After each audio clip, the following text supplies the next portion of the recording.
Do you like movies, comic books, science fiction, and more? Then you've come to the right place. This is the Rebel Radio Podcast. You can find us at therebelradiopodcast.com. Follow us on Facebook, Instagram, Twitter, and join our Patreon for just $2 a month where you get exclusive episodes. Thank you for listening and enjoy the show.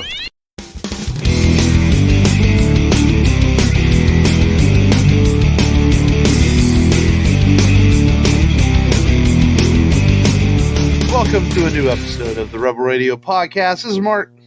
This is Matt. This is Long, the ant killer. Yes, the ortho man. Isn't that every day? That's even better, actually. Yeah. That's pretty funny. The orthotran. Yeah. I could see Long being an ortho man. I don't know why. For some reason, I could see him doing that. I think me and Matt could be exterminators. We could. Oh, yeah. We will just dynamite, though. With the ponytail back and Long with the ponytail, Matt with the shaved head to kind of match half Long's head. And y'all just walk in like, we got this, bitch. Yes. Shoot. Shh. We're spraying pesticides in each other's faces like for fun. Oh, you got it in my face. Oh no, here, my eye. Here's some in your eyes. Yes. It's organic pesticides. It's fine. That could be a movie, Pest Brothers instead of Step Brothers. Pest Brothers. Yeah, this could work. Or what if we were brothers that were plumbers? And you turn into a rom-com, or like there's this one house you go to, and there's this chick you both like, and yeah. I don't think that's a rom-com. Where they get like, oh no, I tried to fix my own plumbing, and now I'm stuck. Like those movies. Yeah, we're a minute and a half in and we've derailed completely. But that's okay. How are you guys doing? It's been good. A good week, I guess. Getting used to my new job stuff. I had to go back to work this week. That was after a few days off. I could feel my phone crying, and I'm like, where are these tears coming from? Oh, Mark's texting at his first day of work. I could feel the tears being shed from my phones, right? Yes. Fuck you. Well, next Wednesday, I have Wednesday through Friday off, so. Oh, nice. Yeah. I had to push back my vacations. Good for you. I'm still cycling my freaking tank. Still? Still. They say it's average between 2 to 6 weeks. I guess I'm on the... oh, geez. Yeah. It doesn't help that our water in this area of town is so freaking full of, minerals and limestones, and it's freaking hard water, Yeah. And I think that's what's making it hard for my tank to completely cycle through. I don't know. Just pee in it, dude. It'll be all right. Well, the ammonia that I have a can of ammonia that I pour, and it does disappear the next 24, 48 hours, but I don't know. Hmm. All right. Something's not right. Yeah. Going back to work was not fun, but it is what it is. Unfortunately, not rich. But other than that, we made an announcement this week about Rebel Radio, and we're going to go ahead and share that before we get too far in the show. We are going to, for the time being at least, maybe permanently, who knows, we're discontinuing our Patreon, which is our subscriber-based program for people to pay to get exclusive episode each month. And it's mostly due to the fact that just we weren't able to commit to it the way we wanted to and bring it quality. And overall, it hasn't been the success we would have liked to have been. We'll be honest with that. We've had a few subscribers, but it just feels we're doing those few a disservice by not making it the best it can be due to our own family commitments and jobs and things like that. So we want to focus on the weekly episode and make it as good as it can be and continue to bring you that as we get close to 250 episodes and 300 and keep moving forward. And but those few subscribers we have, I'm going to work on putting together a little care package, some buttons and stickers and stuff, and get those sent out sometime, hopefully by the summer for you guys, because y'all deserve it for being our Patreons. And we thank you guys that did subscribe. And we put out about 12 pretty fun episodes, and I'm going to find a way to maybe let some of the public hear some of those eventually too, and put those out for people to hear. So those are called backup episodes for when we decided to take a vacation for a good 2 months. Yeah. I doubt we'd ever take that long, but No, I know. we might throw them out there every now and then. But so that was our announcement this week. But there was some confusion from a couple people thought we were quitting the podcast. I'm like, no, not at all. We do enjoy doing this. I sometimes there's weeks where the work week is hard. You think, hey, man, do I want a podcast this week? And then the three of us get online and we find the energy and we do it for you guys, because I really do enjoy sitting here and chatting with my two best buddies and talking movies and comics and nerd culture. And I even 240 episodes into this, I still find it fun to do. And otherwise, I wouldn't be doing it. And I hope you two knuckleheads feel the same. So Absolutely. It's a vice for me to get things out. So Oh, as we all know, really, this last year, this pandemic has been a pain in the ass, and it's good to have some kind of outlet to, talk and vent and, fair porn. And and everyone that listens, and everyone as always that listens to any episode of the show, we thank you, and that's our announcement. So let's get into today's show then. Download this, man, where we tell people what we streamed, watched, played this week. What'd you guys check out? I'll start out. Well, this week I started out downloading the demo on Steam for a game called Outriders, and it's a third-person shooter, RPG shooter, and it's pretty cool. I mean, you pick between 4 classes of characters, and you're on this world, this colony world, and you have these superhuman powers, and you're trying to, I guess, save humanity from itself. And it's a pretty fun game. You pick 4 classes: 1 a fire dude, 3rd an electric dude, and 4th some time manipulator, and what was the other class? A poison specialist, I guess. It's pretty cool. It's free demo. Give it a try. I think it might be on it's definitely on the Xbox and all the other platforms. I tried it on PC, and Matt, if you ever want to check it out, it's out there. Oh, did you guys hear about a new Alien game that has a three-person co-op? It's kind of like Left 4 Dead, but in the Alien setting. Yeah, I saw a demo of that. It looks really fun. One person playing the heavy weapons guy with the smart gun, like Vasquez has. Yeah.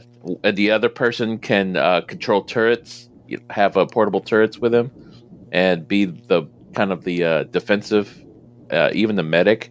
And then you have the all-around guy who has, the classic Colonial Marines rifle and grenade launcher. But yeah, that looks really well made so far. It is definitely a step up from the Colonial Marines game that Gearbox put out 6-7 years ago. But yeah, I'm really interested in that game.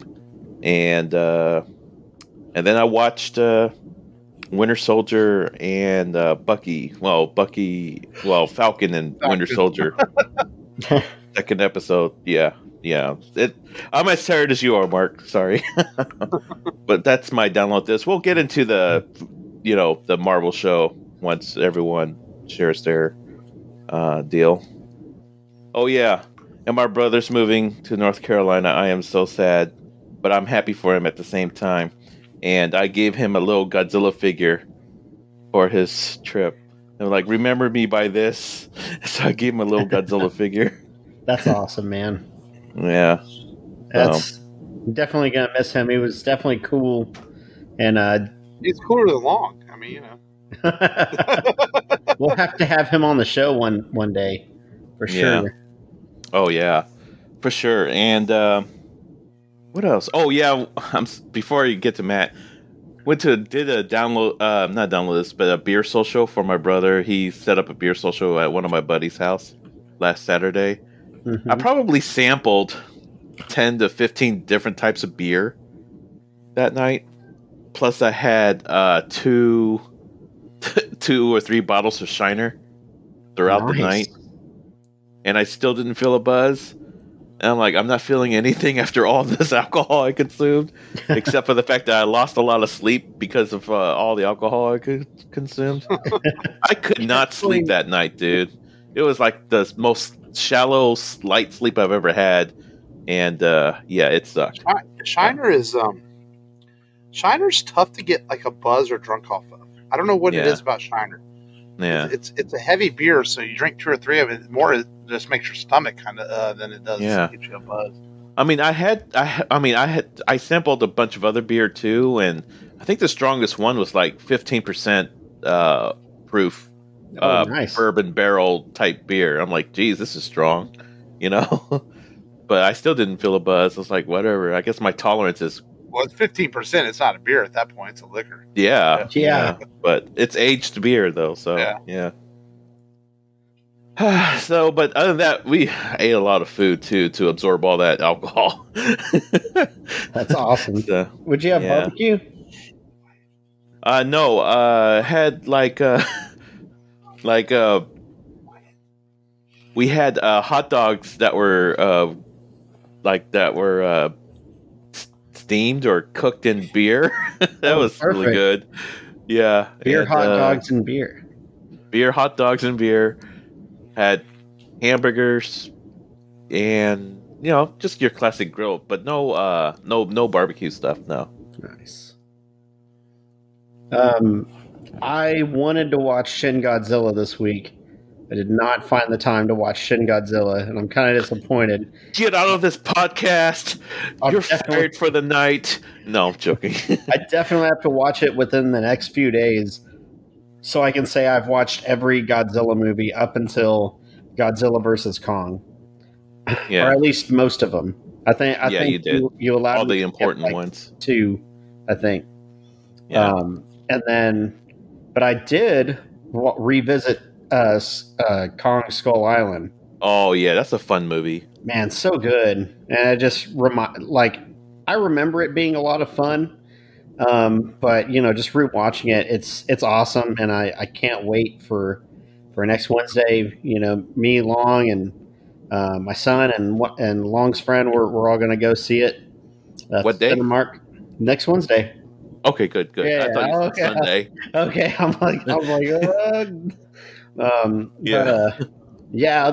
than that, I did watch The Matrix because I wanted to watch an action movie. And I was like, I want some shoot 'em up stuff. So I just felt like watching The Matrix. And then I watched The Matrix Reloaded after that. And that was it. I did not get to see Winter Soldier this week. If you guys want to talk about it, I'm okay with it being spoiled. I'm mainly concerned about probably the last episode. Because we're probably still kind of like unraveling a story at this point, I'm guessing. Yeah. Yeah, but that was it. That was download this for me. Well, y'all watched more than I did. I have not had much time to watch anything with the baseball season for the little one in full effect. But you watch baseball? Huh? Well, no, with my Wyatt playing baseball. We have practice and still game. Counts. That's what I'm saying. You watched baseball. I did watch. I did manage to watch Falcon Winter Soldier today, and I really like the action in the show, even though I don't know if it was my HD television, but did you feel like they were using speed up cameras for the second episode long? Something felt off on the train scene, like they were speeding things up with the cameras. I don't know. Maybe your TV is on the high frame rate. Yeah, maybe it's the HD or something. Yeah. But I like the show so far. I think it's we'll see where it goes. I really like the banter between Bucky and Sam back and forth. Some of it's legitimately very funny. The Gandalf joke was pretty funny. And so I enjoy watching those two. Some of the new characters that are introduced so far, I don't have a lot of interest in, and I think that's what's taking me out of the show. I just want to see Sam and Bucky and do their thing, But I also get you have to have, other characters to move the plot. But so far, so good. I like espionage, spy type stuff. So Falcon Winter Soldier is definitely more of that than the WandaVision was for sure. So I like it. Yeah, I'm enjoying the character interactions too, and I definitely enjoy the whatchamacallit, I really enjoyed Falcon's aerial fight scene in the first episode. I thought that was really good. Yeah, that Cool. was good. You know, And then nice little cliffhanger at the end of the second episode today. So, well, I mean, we knew that said cliffhanger was going to happen in the show, but it was kind of makes you look forward to next week. So I was like, okay, this should get interesting. But so far, so good. You know, Marvel's continues to hit it out of the park with the things they do. But I also feel like I get it. Like they said, people said Wanda and Vision were B-list characters. They didn't deserve their own movie. Same with Falcon Winter Soldier. But you know what? We're getting a Black Widow movie. Why could we have not gotten some of these stuff? Feel like they could have been movies instead of TV shows. But you know, we'll see. Because then you're asking people to watch a lot of stuff to keep up with it all and know what's happening. You know, but most of the hardcore fans will do that. Yeah. But it's cool stuff. You know, so far. yeah. I'll definitely far. have to watch it. Have to watch it this weekend. Yeah, what's funny is, I mean, I was running behind this week. Wasn't sure if I was going to get the feature film watch, and somehow I found time to start the feature film last night, finish it today, even though it's only an hour and a half. I just couldn't keep my eyes open. I had like 20 minutes to go last night, and I just finished it today. And then I squeezed in Falcon Winter Soldier. So, you know what? I got shit done, even though I thought I wasn't going to. So I considered it a success. So, on today's feature film, how about that? From 1954, one of the many creature features from that era, and I didn't realize this is one of the first ones, though. It was more of the mid to late 50s when these creature features started.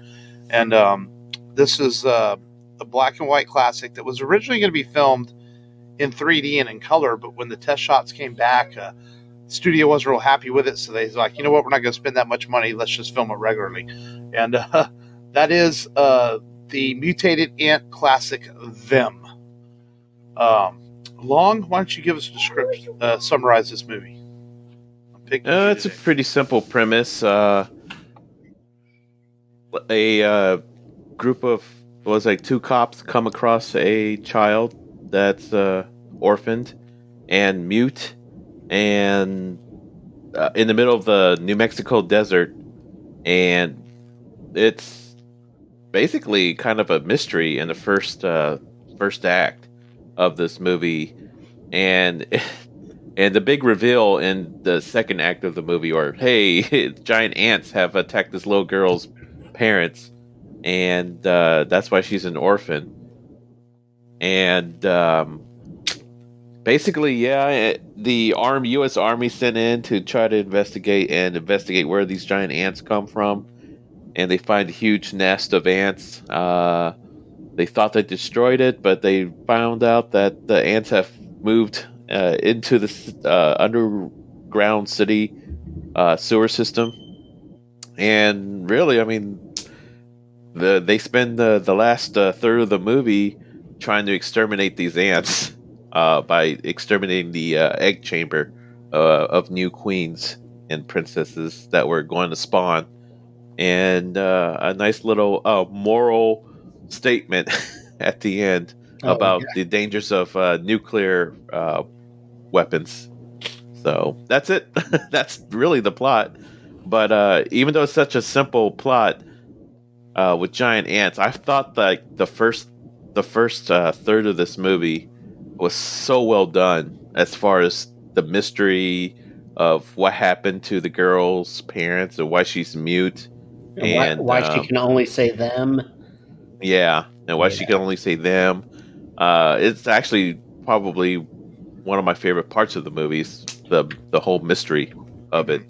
So, especially, I remember watching this as a kid and kind of bored with it, but as an adult, I appreciate it more. And I can see why that first half of that movie is heavily influenced directors like Ridley Scott and John Carpenter for just planting the seeds of clues of it feels like a horror movie the first 40 minutes or so. Mm-hmm. Yeah, but I liked it. I still think it holds up. It's a little slow towards the second half, mainly because of the special effects are pretty dated now. But other than that, I mean, I appreciate the movie for what it is, and for the time it was the setting it was in. So Yeah. It's been some years since I saw this, and I remember watching this as a kid.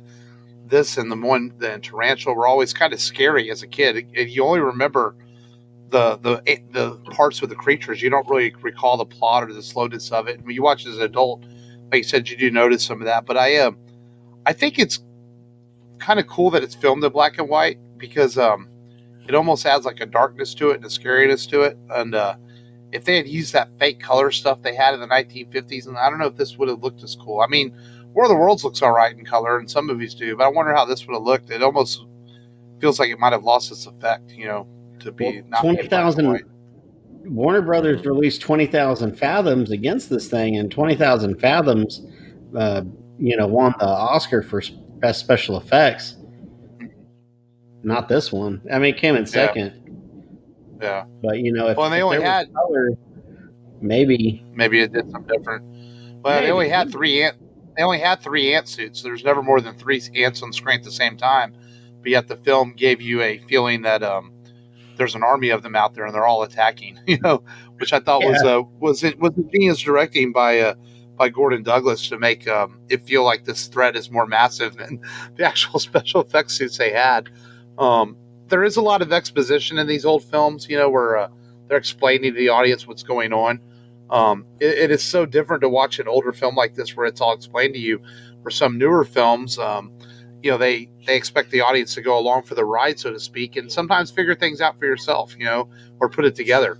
But audiences back then, I guess they took them a little more for granted, and they want to explain a lot more to them, like where the ants came from and why it could have happened, and how we're going to stop them, and explain the nest and all that. It's just like, wow, they're telling me everything I need to know in this movie that's going to happen, basically.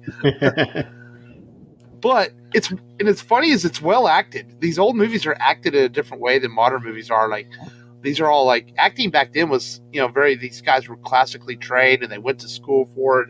They weren't just always found in a commercial or whatever, and it's well acted for an old sci-fi movie. Like, they take the subject matter very seriously, which I think is makes it work too. So you believe it as an audience member. They really do. Even in the, they have a couple, there's a couple funny parts, like the you have to say over, or that's so that they know, whenever you're done. And he's like, why? She knows I'm done. Right. That part was pretty funny. But then it zaps back to shake off the comedy, and get back to its plot. And it's very, like you said, very, very plot driven. Sticks to it, and that's the strongest part of the movie. I still like the special effects. You can tell they're fireworks with the bazooka. But they hold up pretty well for. They held up, yeah. So I enjoyed this movie. To Long's point, it kind of slowed down towards the end, and to settle down and tell you the moral of the story, because a person who got this, who made this movie or wrote for this movie, was I guess highly against the atom bomb and was trying to really push his message through this film, which is why you got the message at the end. Yeah. But only you can prevent atom bomb stuff. And yeah. Some things like actor Edmund Gwenn, who played Kris Kringle in the very famous Miracle on 34th Street, one of the best Christmas movies made all time. Yeah. He was not well throughout recording of this film. He had bad arthritis, and he almost turned it down, but he wanted to make a science fiction film, and that's why he did it. And he plays a straight-laced doctor who comes up with the plan and explains everything to him. But I mean, he's such a good actor, and I think he's what makes you believe that this is all happening. And of course, this is in the height of the nuclear scare from the late, after the atomic bomb in World War II. So the Cold War was kind of beginning, and as nuclear powers started coming into play, and it plays on those fears in this movie too. Oh my God, what are we going to do? How are we at the end? Like you said, at the end of the movie, who knows what else is out there? And they give you that kind of it's not necessarily a politically charged, in your face bewareness, but you get the message, like, what the writer was trying to say. Oh yeah, the writer he also wrote the Lone Ranger serial comics, correct? No. I think I read that. Yeah, he had some connection to Lone Ranger. Yeah, I believe so. But yeah, the color they still put some color in there, I guess, with every still frame. They still put them and color in the theaters and at the end. And I kind of like how it pops, because the black and white and the color, maybe it was for the best that it came out in black and white. and they still set up shots in 3D formats, even though they knew at that point it wasn't going to be in 3D. Like the flamethrowers come right at the screen. Yeah, the ants' heads bobbing towards the screen. And those are real. Those are real flamethrowers and real. Yeah, they were given to them. The military let them use them. They were left over from the World War II. Isn't that cool? I guess they just phone up the military and like, hey, can you have some guys shoot flames at some ants that we created? Yeah, just really light them up. I thought that was cool too when I read that. I was like, that's badass. Just all get away. This movie though is crossed over into popular culture quite a bit. It's kind of become a cult classic over the years. Like it appeared in an episode of Friends. The band Misfits had a song they titled called Them. Eight-Legged Freaks featured a scene in the movie, which would make sense paying homage to it. Mm-hmm. Even Lilo and Stitch 2, the direct-to-video sequel from Disney, had a moment where they mentioned them. So this movie has definitely hit popular culture. Fallout 3 has a whole mission in it where you fight, only it's called those instead of them. So, those. So I was actually shocked how popular this movie became in pop culture. Like you said, it wasn't a huge box office success because it went up against 20,000 Fathoms, but it found a home on televisions and then eventually, video and years later, and kind of became a creature classic. And it's still considered amongst the best of those movies of that era. I enjoy it more than Tarantula, personally. Mm-hmm. Yeah. It's been a while since I've seen Tarantula, but I always remember this one, and I remember enjoying the Blob, the original Blob. That movie was kind of truly frightening the first time you watch it. This thing that's just going across the town, just literally sucking people in, and you're like, what the hell? I remember that being a pretty scary movie. And but yeah. Had you ever seen this before, Matt, till this week? This is the first time. Being the youngin in the group? Yeah. Yeah. This is the first time I've seen them. And I enjoyed it. I'm a fan of older movies. I can appreciate the art and what went into the movie, and these are very these depend on a strong stable plot to get them through, because you don't have all these special effects where they could be like, let's have an ant fight, or these ants they just start fighting each other randomly. Yeah, I like watching, we've done a few of these, like Forbidden Planet and War of the Worlds, and I really do enjoy when we go back and do these older sci-fi movies, because it's something about that era that's just it's pure. It's before you had all the CGI. There's something to appreciate about the work that went into these movies, and an appreciation for the things that we have now, like the Avengers films and the DC films and all that all this led from these things back then. And I think that's why I like watching them.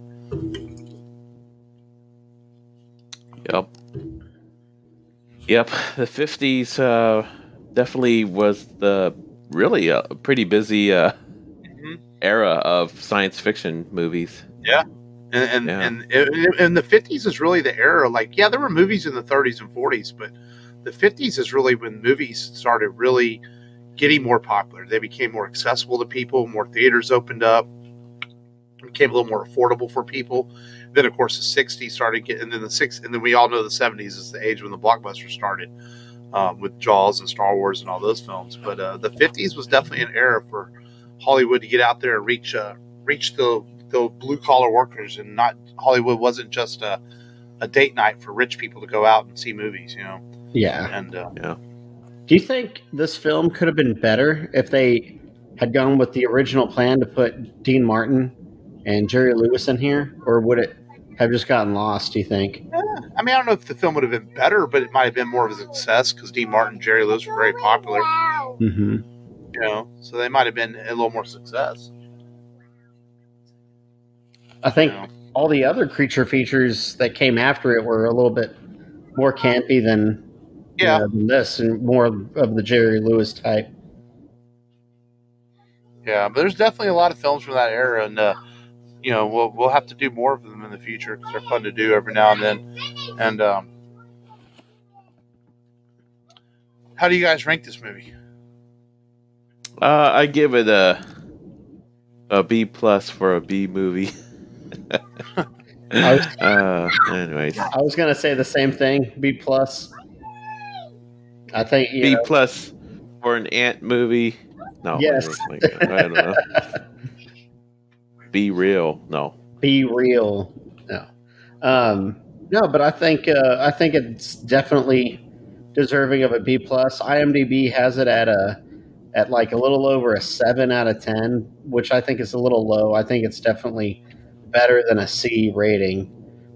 For me, it's B plus. I think it's I don't know. I would have liked to see it in color. I would have liked to see the original plan to have it in color and have it shot in 3D, because I think that was the vision. That's how a lot of these shots were planned out. And they had even they were even excited before the call to go back to black and white.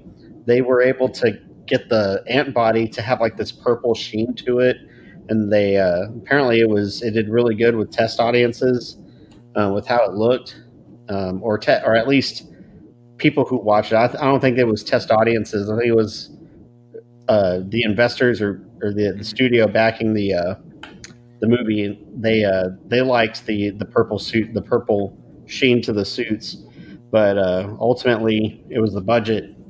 And I guess they just didn't have a whole lot of faith in this movie, which was weird. It's like first they didn't have faith and they wanted to sell it to Fox, and Fox was going to shell out big money because of how well 20,000 Fathoms was doing. And then they're like, oh, well, maybe we should take it back. And then they took it back, and then they started cutting the budget. So I think they didn't know what they had. I think the studio didn't know what they had. And because they tinkered with it too much, I think it could have made more. It could have been more successful. But 2.2 million's, nothing to, not too shabby back then. Yeah. I give it a B plus also.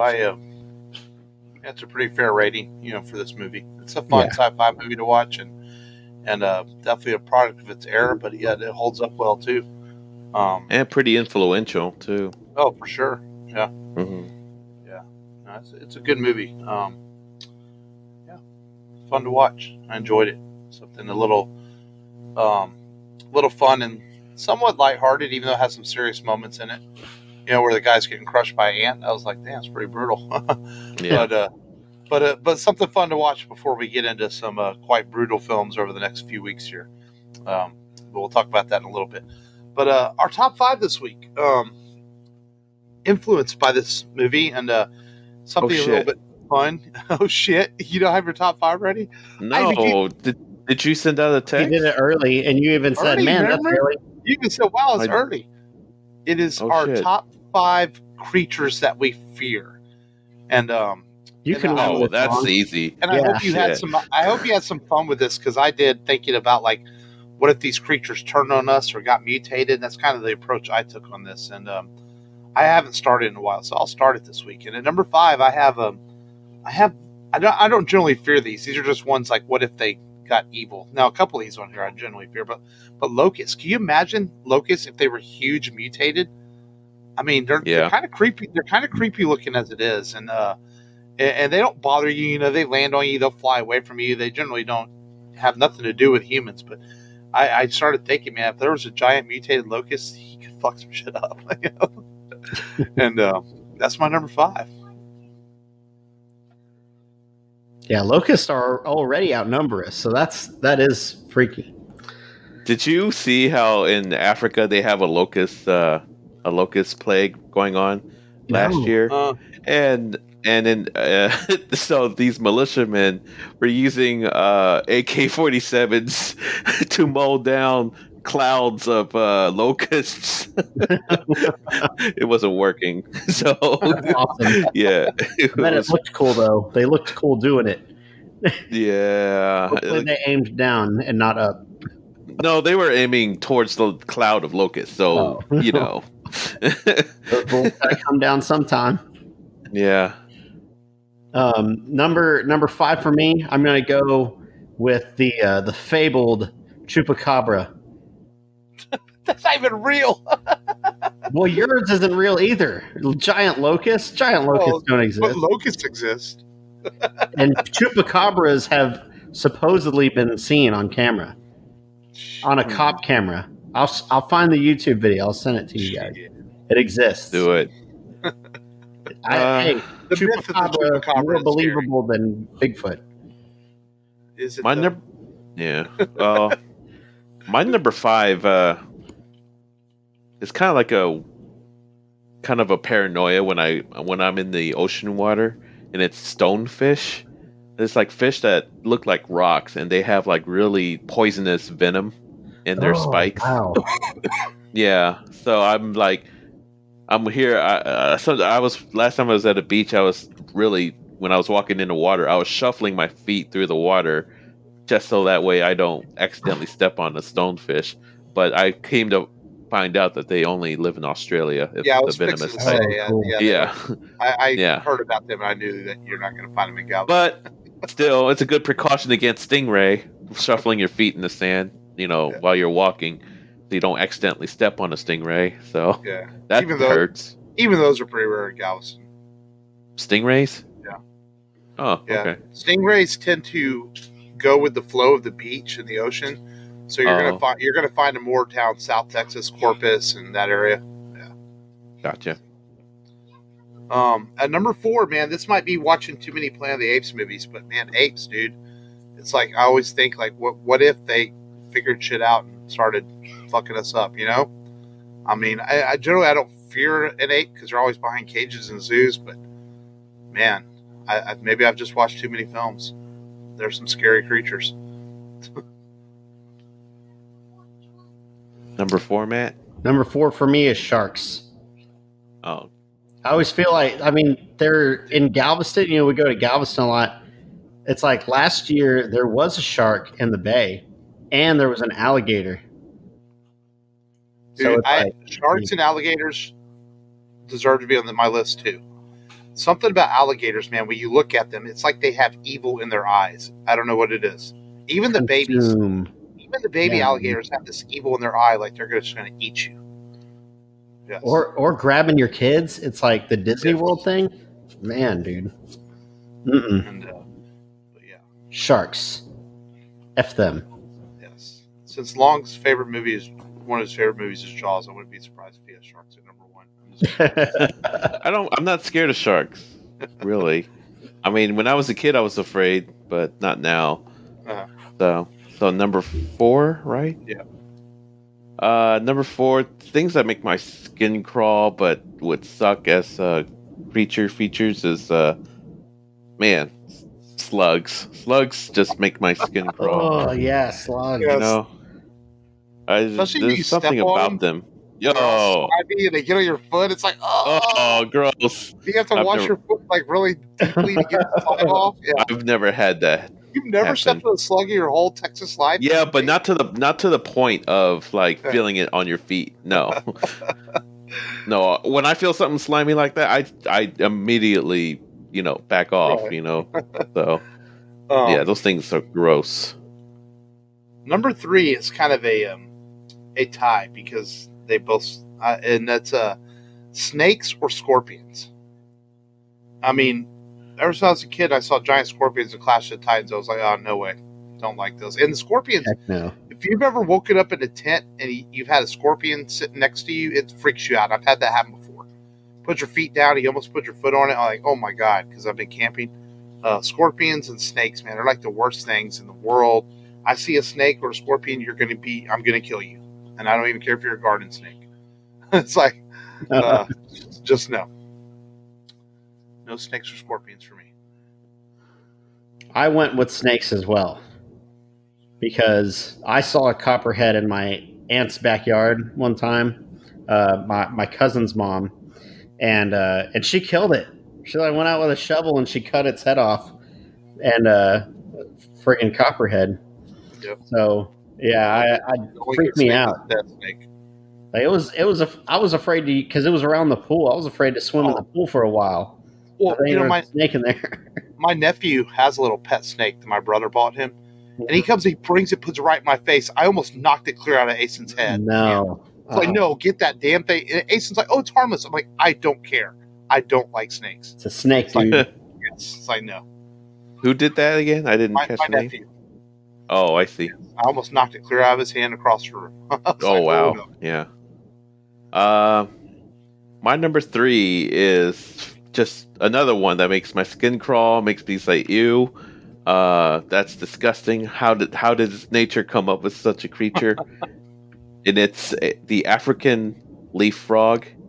Have you ever seen footage of how they give birth to babies? Mm-hmm. It's like, crazy. Just imagine a frog that looks like a leaf, and you see the back of it has holes in his back, and these little tiny frogs come out of his back. It's like, oh my god, that's disgusting. That makes my skin crawl. I think they show it on one of the Planet Earth things on Discovery. I think it's in one of those episodes, and I remember seeing it, and it is the absolute creepiest thing you can see. Yeah, dude. I mean, it's like, can you imagine just spawning like babies out of your back? Right. Like little fucking bug, or I don't know what, like parasites. Yeah, it's like, oh, I can't do it. Like, if you're stuck in a movie and they gave you that kind of ability, oh, I wonder if it hurts. So, anyways, at number 2, I have maybe they're harmless, but I'm not a fan of them. I'm a dog lover. Cats, man. I don't know, something about cats to me, they're evil. And imagine if they were mutated or were doing. I mean, their claws would just take us out, and they would just. I don't know. I don't like cats. I'm not a fan. That's weird. I mean, they don't. They don't. How can you be afraid of cats? If I go to someone's cat house and they have a cat, it's not like I'm gonna be afraid of it. But I'm like, just go away. I'm not gonna pet it. Actually, my brother's ex-girlfriend has when she saw one of my cats, she kind of was really scared of it. It freaks her out, and she's literally physically backs away from it as it approaches her. It just wants to get pets, and she's trying to back away from it.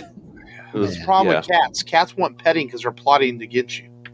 Right. All right, Matt, number 2. Number 2, I'm going opposite of you, Mark, and but specifically packs of stray dogs. Only because I used to go running in my neighborhood, and sometimes they would pack together and chase you. And sometimes it wasn't bad, but there was this one time I was trying to run away from these dogs, and it looked like I scared them, but then whenever I tried to run the other way, they came back and they started chasing me again. And I started to run downhill. I was getting towards my house, and it had rained the day before. My foot got stuck, and so the ground just sucked around my foot, and I face planted. And my shoulder hit first, but I also face planted, and I jacked up my shoulder that day, and I couldn't get up because I was I was almost knocked out. I was running full speed downhill, and the dogs were just barking around me, and I thought I was going to get eaten. And some girl came out and was like, "Come back!" And they came to her, and I was ticked. I never found out whose dogs they were, so I never took that same path again. Running, I just can't do it because I can't run that fast anymore. My number 2 is actually one of you guys' earlier ones, and it's spiders. Yeah, but then again, specifically, actually, daddy long legs. Those things are weird and they're creepy. Weird. They're all up in the corner, but and they're the most harmless of spiders. I know, but they look freaky. Yeah, I'm sure. Yeah, and they're weird. I know. I remember living like they're so prevalent here in Texas. Yeah. Those daddy long legs. But that's my number two. Well, I have at number one. I have spiders. I am absolutely deathly afraid of spiders, and I see them. I squish them. I've had run-ins with them that have not been fun, as might be what bit me underneath my testicles last year, but we don't want to talk Oh about yeah, that. 2020. Yes, 2020, the year of the scrotes bee. Spiders are creepy fucking animals, that insects or whatever the hell they are, that deserve nothing but death. And I will stick to that always. I will I not hate watch mosquitoes. movies like itsy bitsy movies like that. Nope, not watching anything with spiders. No, thank you. Now the old 1950s tarantula, that's different. But like modern stuff where they make it really, really fucking scary with spiders, like no, not doing it. I'd pee my pants. So Matt, you're number one. Number one for me, wasps, specifically yellow jackets. They're fairly common in Texas. I'm allergic, so anytime I see one, I feel like I have to take it out. Yep. My runs in the family. Apparently, my uncle Ken got stung one time. My mom's brother, and his throat closed up. So anytime I see one, I will kill it. Have you ever actually been stung by one though? I've never been stung. So you don't know that you're technically allergic to it. I could have outgrown it. I was tested for it as a child, but I know sometimes you gain resistance to things when you get older. So I could be out of it, or maybe it's not as bad as it, was slated out to be. But every time I see one, I kill it. I'll find a way to make it die. Yeah. Cool. We all have our fears. Well, my number one is if you ever. Yeah. My number one is if you ever catch yourself swimming in the Amazon River, do not pee in the river. Because there's a certain fish called the Candiro that is attracted by the ammonia from your urine, and they will swim up your urethra really quick if you're peeing in the river. Now. Wow. And they will lay eggs in there. No, I thought they just eat your urethra or something. Well, they have barbs. They plant themselves by these barbs. You can't get them out because and if they happen to be long enough to where you could try and pull them out, you would damage your urethra because it's like a serrated knife. Yeah. Well, I don't plan on going to the Amazon anytime soon, but that hurts. Yeah. Yeah. If that's That's not a a good scary one. enough animal for you, I don't know what is. Let's move on. But then again, that's just circumstantial because I'm been reading all these reports that all the evidence towards that is not confirmed still. It's just anecdotal. But the one creature that gives me the willies is like the parasites that freaking what are they called in Africa? Tsetse flies, the flesh-eating. Oh yeah. Their larvae will eat your flesh if it's on your skin and become flies and stuff. That's disgusting. Parasitic larvae of African flies. Oh, yeah. That's gross. Okay. Yeah, it is gross. Let's talk some news. Not bad for not coming up with my own list. Yeah. I know. Pierce Bronson's going to play Dr. Fate in the Black Adam movie. I thought nice. that was kind of cool. I could see Pierce being, good Dr. Fate. Still not sure why we need a Black Adam movie, but The Rock wants his own superhero movie. And The Rock. Man, how long is it now? 10 years? Yeah, The Rock is one of Hollywood's current golden boys, so I guess he gets what he wants. Yeah. So we'll see how that turns out. Gary Whitta, who has been talking about this for a couple of years of writing a reboot/sequel to Last Starfighter, has revealed that his plan is actually that it is a sequel to The Last Starfighter. He's going to call it The Last Starfighters. And he's shopping to Hollywood right now and hoping to get this legacy sequel made. I'm a fan of the original movie. I actually really like that movie, and I'd like to do it on the show one day. And I think The Last Starfire is ripe for a comeback, and I think it'd make a good legacy sequel. It's a fun movie. And I know, Long, Nice. You don't like The Last Starfire, do you? It's okay. I don't hate it. I'll watch it if I'm bored. Yeah. But it takes a lot to get me bored. let's talk some DC stuff. So the Snyder Cut hit last week. Millions of viewers, did very well. Warner Brothers and HBO claims that it had more viewers than even the Falcon Winter Soldier's premiere. And of course, people were wondering if the Snyderverse was going to get restored. And Warner Brothers came out and basically shut that down. Said, nope, we're not. We're going to move on with our solo films and the current DC slate we have, and we have no interest in revisiting it. And it's kind of a bummer for fans, but it's also kind of like no shock, really. You know, we already knew that they had moved on.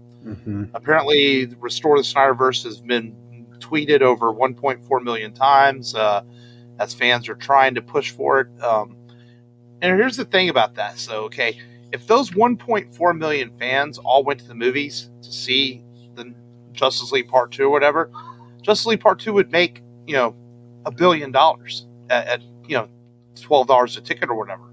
But that's the thing. Not all those people are going to go see it. It's people like to get behind, these campaigns just for fun because it's something to do on the internet. But and how many are troll accounts from all those? They shot it down, so it is what it is. But at least we got.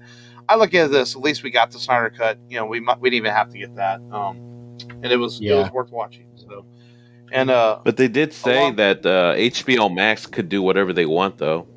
Right. We could still get some stuff on HBO Max, and if you're interested, the black and white version of the Snyder Cut is now on HBO Max as well. They call it Justice is Gray or something, which kind of became a thing a few years ago when Mad Max released a black and white version and Logan. So for the artsy people, I guess. Oh yeah. I mean, hell, the film was dark enough even in color. I can't imagine black and white. For real.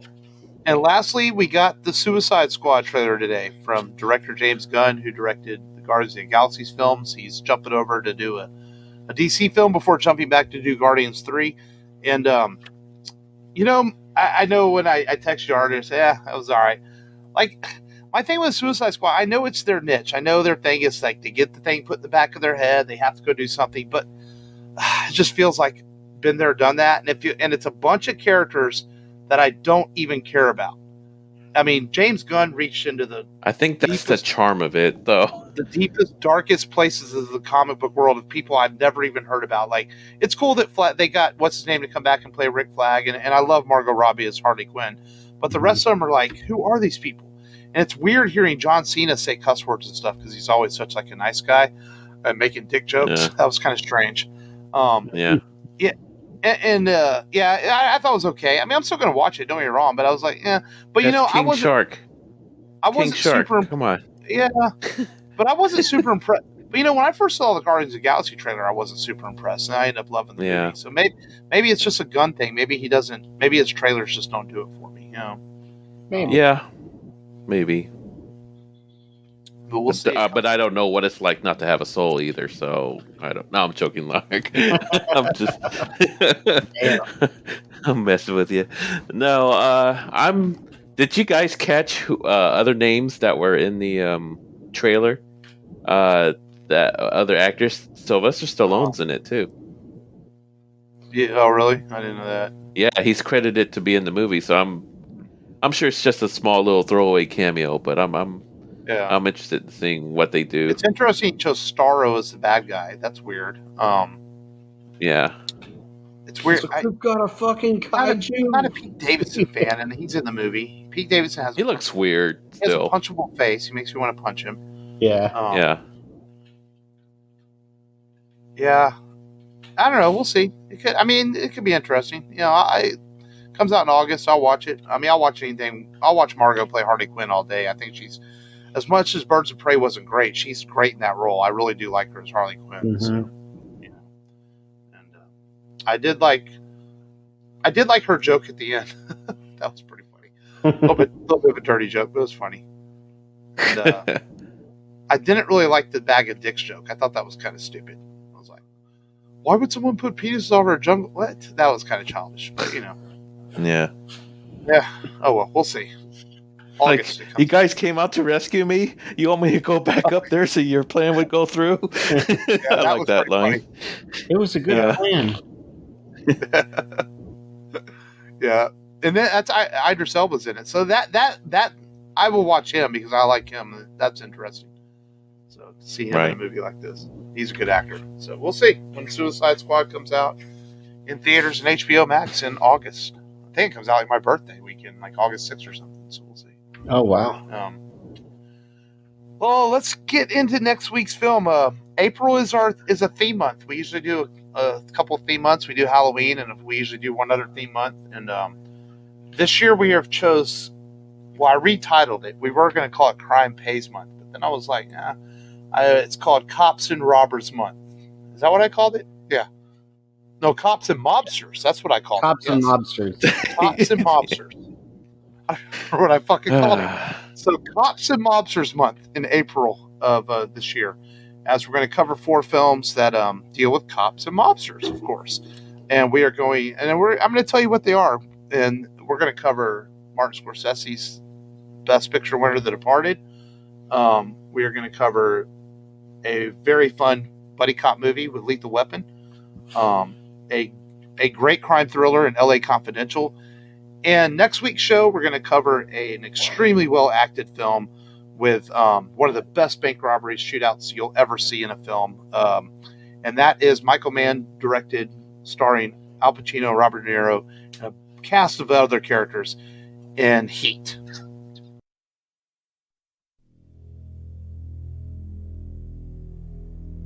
He's here. I can feel it.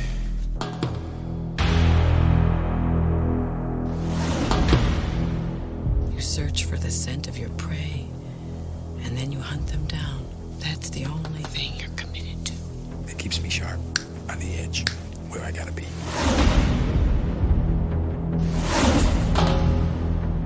You want to be making moves on the street?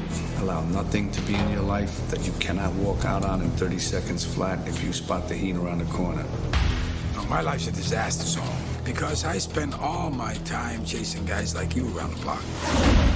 I do what I do best. I take scores. You do what you do best, trying to stop guys like me. You've been walking through our life dead.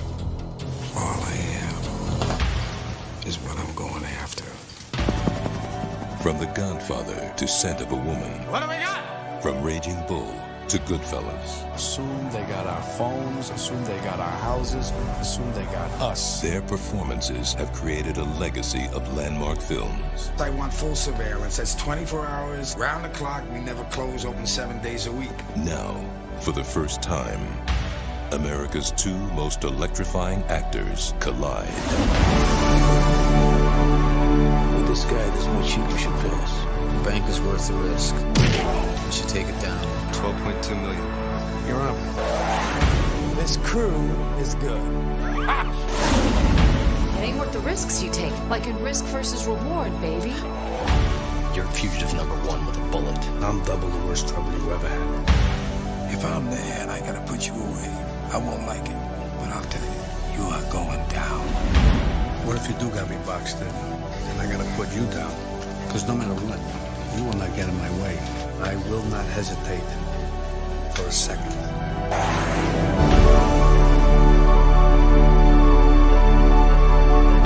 Al Pacino, Robert De Niro, Val Kilmer in a Michael Mann film.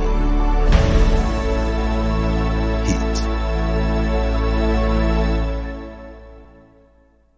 And this is a film that I saw in high school when it came out, and didn't appreciate it as much as I should have. And when I watched it years later, I realized like how great of a movie it is. Well, at least the first 2 hours. I think the last hour slows it down a little bit. But we'll talk about that next week because everything is great up to the bank robbery scene. Then the last part of it's a bit, it drags on a little bit towards the end of the movie. I don't know if you guys agree with that on me, but as y'all watch it this week, y'all can see if y'all agree. Matt, you have seen Heat before, right? Yes. I've only seen it once before, though. And I always remember the shootout at the bank after the bank robbery, and I want to say that there was a police station using that as their training video for like how to handle an active shooter at one point, or what to expect like in an active shooter or something. I'm sure we'll come out with that fact or stat next week. I mean, I'm definitely going to look for it because I could have sworn I heard something like that, which would be pretty cool if they're like, "Hey, you see what Val Kilmer's doing?" Yeah. Well, for me, the draw of the movie for me was not the action, but more the interaction between De Niro and Pacino. Yeah. So, and even back in high school, I was a fan of both actors. Yeah. I was thinking of, have we done, I know we did a Pacino film because he was in Dick Tracy, but have we done a movie with De Niro in it? I'm not trying to remember. We only talked about certain movies. Yeah, I don't know if we've ever done a film with De Niro. I'd have to go back and look. The Untouchables, but yeah, that's the only one. Oh, yeah. Yeah, because he was Al Capone. Yeah. That's probably the one we've done with him in it then. Yeah. But he was a side character more than the actual main lead, you know? Yeah. So, yeah, it was more about should do Goodfellas. The Untouchables. We should just rename the whole month the Al Pacino De Niro month. No. I know you already got a movie slate. Goodfellas, So. Casino. Yeah. But cops and mobsters. Well, didn't we joke about that at one point? We're like, let's just do a Scorsese month. I think we did joke about that. Yeah. But we decided to get some variety. Yeah. So, but it'll be a fun month to do some good films. And that's on next week's show. But that's it for today. As always, thank you for listening. Go to rebelradiopodcast.com for all your needs. And until next week, continue to be safe. And this is Mark. This is Matt. This is Long, the Ortho Man. And as always, thank you for listening. And remember, just go there and do it. Do it. Life is good, but you can have better. No. Yeah.